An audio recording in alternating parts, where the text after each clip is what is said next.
Hello, so welcome back to Daily Dose of Rust Language, and today we're going to start a new series. Our goal is to march towards testing in Rust. It's going to be a beginner's tutorial, but we are going to first of all cover a series of topics that will make it easy for you to understand the codes when we start covering unit tests in Rust. Now, as you probably know, unit tests are very important in programming. So if you're building a very serious software, you need to write unit tests and sometimes integration tests and also end-to-end tests. So we're going to start with unit tests, but for us to do that, we need to understand a few things which we're going to cover in a series of videos. But today we're going to talk about pattern syntax. So previously we've treated match expression in Rust, and you can check that video in the description where we've explained that matches are also expression. They operate similar to switch statements in other languages that allow you to match a value against several patterns in order to make a decision, similar to switch statements in other languages. But we need to talk a little bit more about the patterns because they come in very handy. Now, to start off, let's see how you can use patterns to match literals. Okay, as you know, literals in Rust are usually values that are not calculated, like 1. But once you have 1 plus 2, it's now an expression, it's no longer a literal. So values like true or false are all literals. Okay, if you have a string slice, it's also a literal. So you can match these values using the match expression, using this pattern I'm going to show you right now. So let's say you have a variable called a that is set to 10. And then using the match expression as we explained, all you have to do is to say match. Okay, and you provide that value. Okay, we want to match through a. Okay, and then you start providing the arms inside this match expression. So each arm will comprise of a pattern and then a code you want to run. So for example, we can say if a is equal to 1, we just want to print something to the terminal. Here we'll say a is equal to 1, or let's just say 1. Okay, but of course Rust is very intelligent.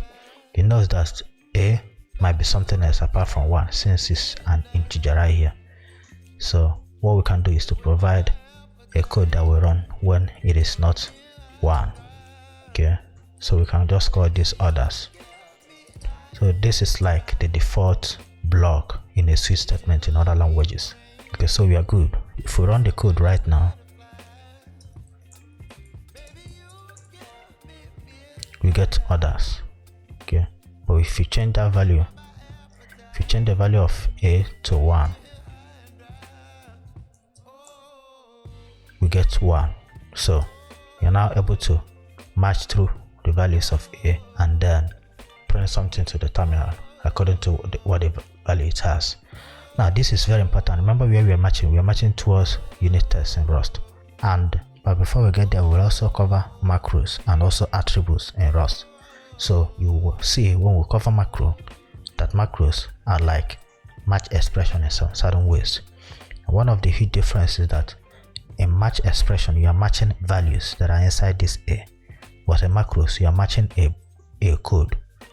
Okay, so remember what macro is. According to Google, it says a single instruction that expands automatically into a set of instructions to perform a particular task. So what macro simply means, just like we are using a macro here to print something to the terminal, Rust will expand a code. So macros are usually used to match some code, like we've written print line here, and then write other codes before it compiles. So understanding this match expression will help you understand the matching we will also do there.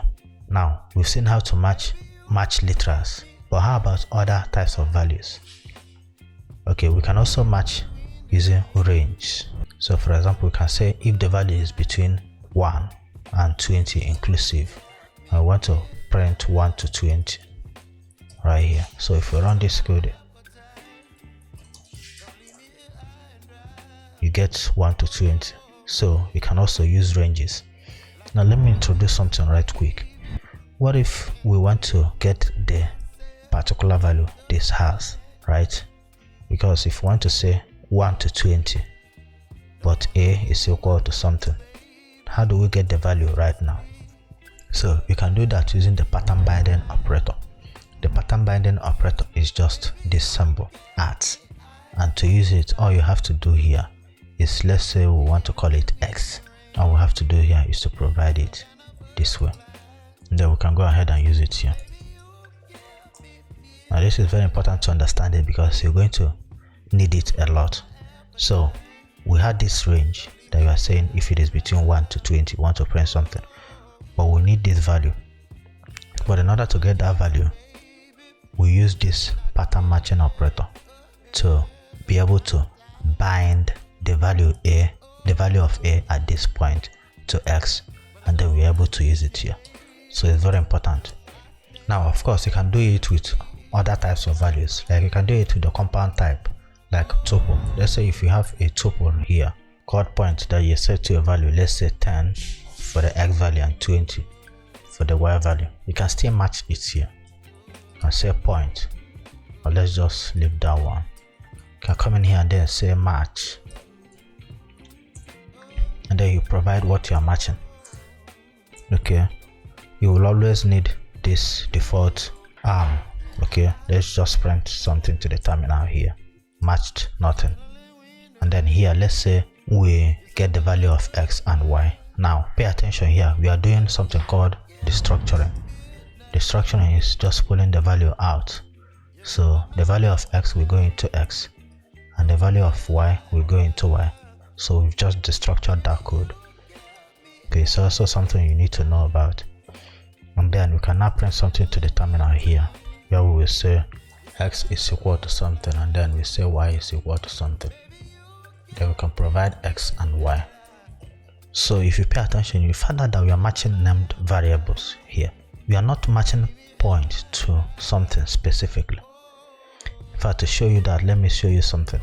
If after here we go ahead and say if point is 10 and 20, 10 and then 20, then we want to print something to the terminal as well, is 10 and 20.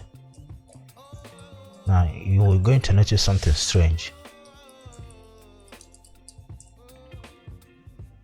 You see that we are getting something here. The second one is what we printed here, but here we are getting x is equal to 10 and y is equal to 20, which is the first thing we printed here. But why is that happening? Since we have 10 and 20 right here, this arm is supposed to run, right? But the thing is, you're using named variables, and what it simply means is that by the time this arm runs, because this will be the first arm that will run, x will hold the value of 10 and y will hold the value of 20. So Rust will match the value inside x and the value inside y to the value inside point, and that is going to be 10 and 20. So it's going to work.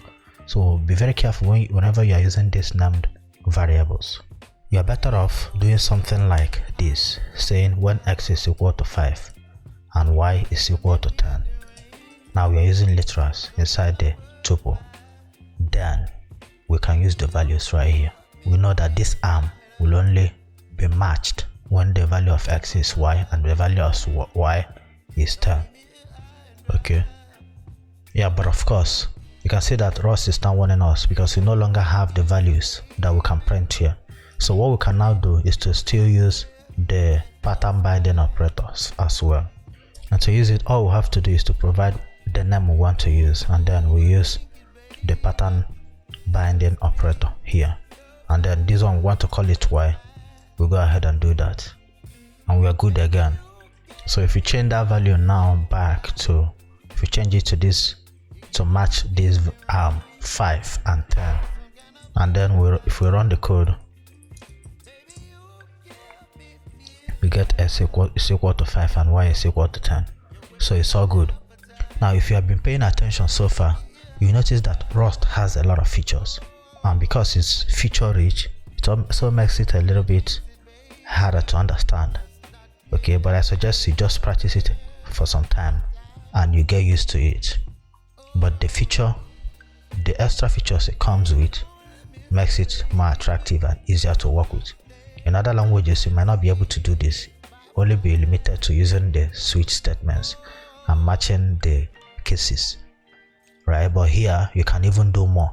So now let's take a look at another thing that is very, very important. I will just leave this code this way. Now in Rust, there is something called guard condition. So it's a way for you to add additional constraint to a pattern in a match expression. Okay, let's say we have this match expression and we are going through A. So previously we were able to use the range pattern. Let's say if A is between 1 and 20 included, that I want to print something to the terminal. Let's say between 1 and 20, something like that, and then we provide a default pattern. Now if you run that code, you see we get between 1 and 20. Okay, now there is another way you can achieve this using guard conditions. You could say, okay, the value of x will go inside A, and then we say if true. Okay, if whatever we evaluate here returns true, then we do something, can print something to the terminal. We could just say x is equal to something, and then we'll print x. Now let's just comment this one out and see what will happen when we run the code. We got x is equal to 1. Okay, but what if we change this to false and run the code again?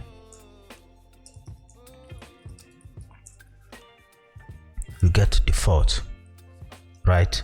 We are able to not only use this pattern, but provide additional constraint to what this is. So you type in where the value will be stored, and then you say if what we have here evaluates to true or false. If it evaluates to false, this will never run. If it evaluates to true, this will run. So in order to achieve something like this again, all we have to do is to say something like if x is greater than or equal to 1 and x is less than or equal to 20, that I want to run this code. This will achieve the same thing, and if we run the code again,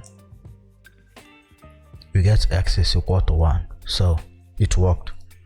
So all we are doing here is you provide where the value will at that point to be stored, and then you use this if keyword, and whatever you provide right here has to evaluate to true. If it is true, this will run. If it is false, it will not run. Okay, so that's it guys. Thanks for watching this video. In the next video, we will go in a little bit deeper into some of these patterns to show you how do more advanced stuff, how to match structs, how to destructure values from structs and enums and other things. And after that, we'll still do a lot more videos and interesting topics in Rust. So make sure you are subscribed and like the video, as that helps us out a lot. You can also check us out on our social media handles that I'm going to put in the description below. So thanks again for joining us.